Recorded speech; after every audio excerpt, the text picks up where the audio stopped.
ये भी एक लिंग्विस्टिक का टॉपिक है जो कि बहुत डिटेल में है, तो आपको मैं बेसिक्स बता देती हूँ। सिंपल वो ये है कि नाउ से योर नेम, अपना नेम बोल के देखें। How many times did you move your tongue in your mouth? For example my name is Ghania.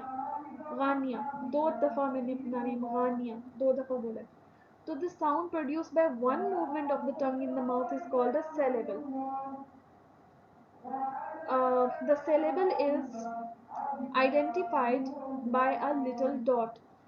तो जहाँ आपको प्रोनाउंसिएशन बताई होती है वहाँ पे अक्सर छोटे छोटे डॉट्स या छोटी सी स्लैश टाइप सी बनी होती है, निशान बना होता है, वो सिलेबल स्ट्रेस को शो कर रहा होता है। स्ट्रेस क्या होता है? सिलेबल स्ट्रेस यानी कि आपने किस वर्ड पर, एक वर्ड है ना उसके अंदर 2 अगर उसके सिलेबल्स हैं, जैसे चॉपर है, चॉपर, तो इसमें से आपने किस वर्ड, किस दोनों में से किस पॉइंट पे आपने जोर देना है और किसको आहिस्ता से बोलना है।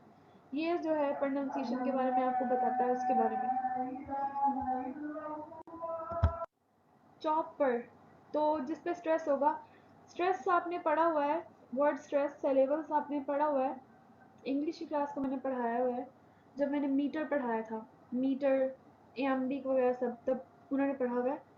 और इंग्लिश 2 को भी मैंने पढ़ाया हुआ है, बीबीए को, जब मैंने एडजेक्टिव्स पढ़ाए थे। तो एडजेक्टिव्स में मैंने क्या पढ़ाया था, वैसे वो हमारा टॉपिक नहीं है, लेकिन फॉर एडिशनल इन्फॉर्मेशन मैं आपको बता देती हूँ कि मैंने क्या बताया था थोड़ा सा, कि जो 2 सिलेबल्स एडजेक्टिव्स होते हैं, जिसमें 2 सिलेबल्स होते हैं, उसके साथ यूजुअली हम कंपैरेटिव और सुपरलेटिव फॉर्म बनाते हुए मोर और मोस्ट यूज़ करते हैं। For example peaceful, peaceful, peaceful के साथ मोर पीसफुल, मोस्ट पीसफुल आएगा। Careful, more peaceful, most peaceful. खैर ये अभी आपका टॉपिक नहीं है, ये एडिशनल इन्फॉर्मेशन थी, इसको बेशक आप स्किप कर सकते हैं, लेकिन सिलेबल्स के बारे में जो है आपको डिक्शनरी से पता चलता है, और सिलेबल्स के अलावा आपको क्या पता चलता है डिक्शनरी से कि किस सिलेबल पे आपने स्ट्रेस देना है। उसके भी निशान होते हैं, जहाँ पे छोटा सा डैश होती है वहाँ पे आपने स्ट्रेस देना होता है, इस तरह से होता है। सो डिक्शनरी से आपको सिलेबल्स के बारे में भी पता चलता है, यानी कि किस वर्ड को कैसे, ये भी प्रोनाउंसिएशन के अंदर आ सकता है कि किस वर्ड को किस तरह से जोर देकर आपने आपने प्रोनाउंस करना है, तो इससे आपका एक्सेंट बनता है।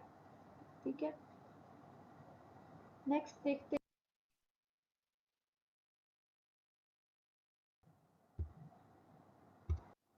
Next point is meaning. So the most important function of the dictionary for which we commonly consult it is finding the meaning of a word. So सबसे कॉमन जो फंक्शन है डिक्शनरी का, जिसके लिए हम डिक्शनरी यूज़ करते हैं, वो क्या है? वो ये है कि हम वर्ड का मीनिंग फाइंड आउट करने के लिए जो है डिक्शनरी को यूज़ करते हैं।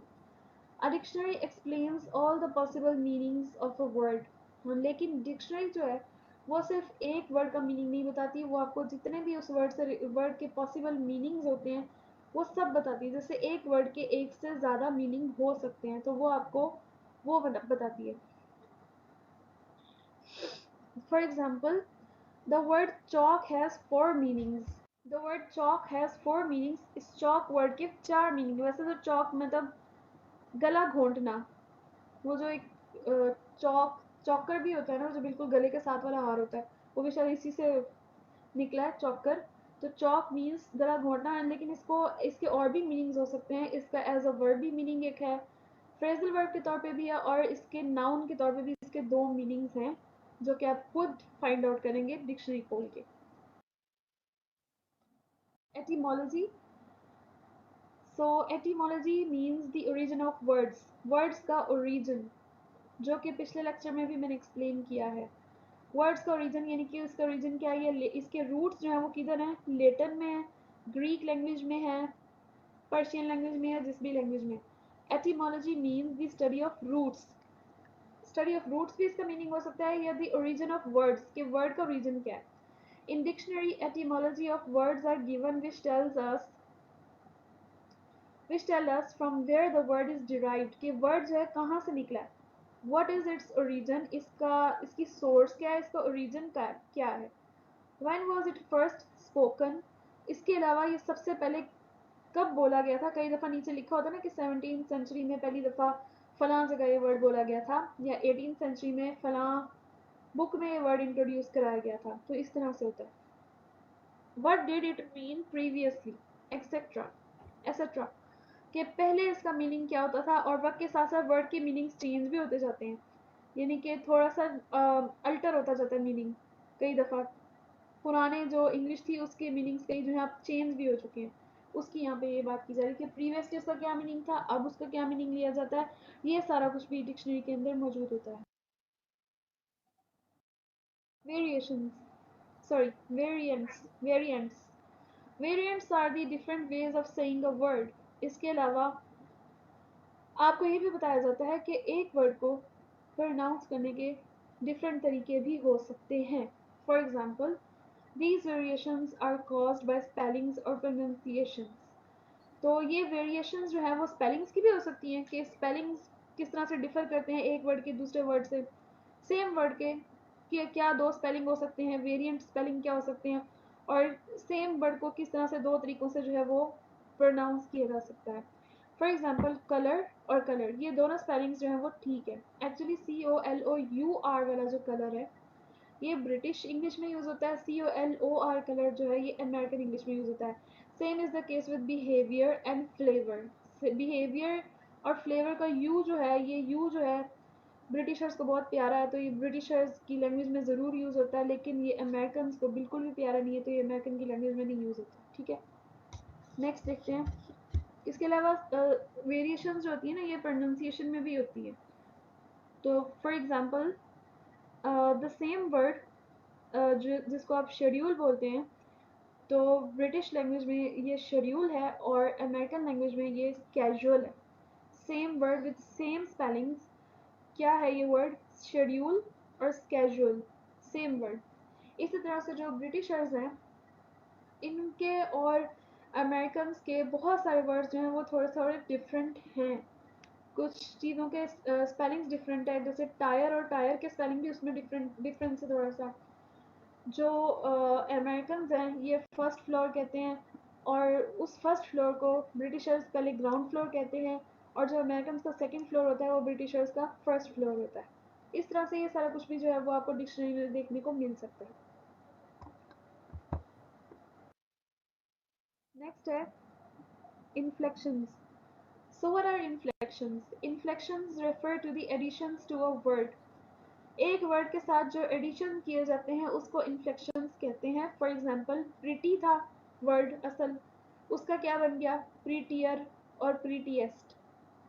इन्फ्लेक्शंस में और भी बड़ा कुछ आ सकता है। फॉर एग्जांपल, ट्रू से ट्रूली हो गया, एलवाई आ गया उसमें, एलवाई जो कि सफिक्स है, ठीक है, वो सफिक्स भी है, ठीक है। तो इसी तरह और भी जो वर्ड्स जो चेंज होते रहते हैं जैसे जैसे सेंटेंस में यूज़ होते हैं उनको इन्फ्लेक्शंस कहते हैं, ठीक है। अब हमारे पास एक सैंपल है, एक वर्ड जो है वो है एजुकेशन। एजुकेशन, ये देखिए ये वर्ड है एजुकेशन। अब इसका आगे मीनिंग दिया हुआ है। फर्स्ट ऑफ ऑल तो सबसे पहले हमारे पास इसकी ये है प्रोनाउंसिएशन की। This one is it's pronunciation की, ये प्रोनाउंसिएशन दी है इसकी। एजुकेशन, एजुकेशन ये फोनोलॉजी में है, जो कि लिंग्विस्टिक की एक टाइप है, उसमें ये आप पढ़ते हैं। ये इसको वैसे भी आप स्टडी कर सकते हैं, फोनोलॉजी, फोनेटिक्स, फोनिक्स उसके अंदर, ठीक है। इससे आपको पता चल जाता है कि ये प्रोनाउंसिएशन क्या है। ये सीखना पड़ेंगे आपको, ऐसे नहीं आपको आते, ये इसकी स्टडी है पूरी।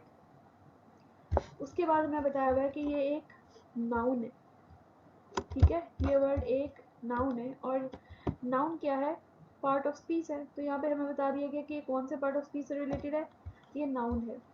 नेक्स्ट हमें क्या बता दिया गया है, नेक्स्ट हमें बताया गया है इसका ओरिजिन, एटिमोलॉजी, कि 1531 में ये वर्ड आया। उसके बाद उसकी वेरियस डेफिनेशंस जो हैं, 1 A B और C भी है, नहीं C नहीं है, ये 1 होगी, ये 2 होगी। दो डेफिनेशन उसकी बताई हुई कि इसकी ये दो डेफिनेशन हो सकती हैं, जो कि अभी हमने पढ़ा है। कि जितनी भी डेफिनेशन उसकी हो सकती हैं, जितने भी उसके मीनिंग्स हो सकते हैं, वो सारे बताए जाते हैं। और ये एजुकेशन है, ये एंट्री वर्ड है, ठीक है। अच्छा, नीचे उसके जो दूसरे वेरिएंट्स हैं वो भी बताए गए हैं। ये वेरिएंट्स बताएंगे कि एजुकेशनल हो सकता है वर्ड, सॉरी इन्फ्लेक्शंस, और एजुकेशनली हो, एजुकेशनली, यस एजुकेशनली हो सकता है। और साथ ये भी उन्होंने बता दिया कि ये जो वर्ड है ये एडवर्ब है और ये एडजेक्टिव बन जाएगा। अगर हम इसको एजुकेशनल कर देंगे तो ये एडजेक्टिव, एजुकेशनली तो ये एडवर्ब के तौर पे यूज होगा। So that's the end of our lesson. I hope each and everything is clear to you. इसमें तो कुछ डिफिकल्ट है नहीं, ऑलरेडी आपको डिक्शनरी देखनी तो आती ही होगी, तो इसको प्रिपेयर कर लीजिएगा, ओके।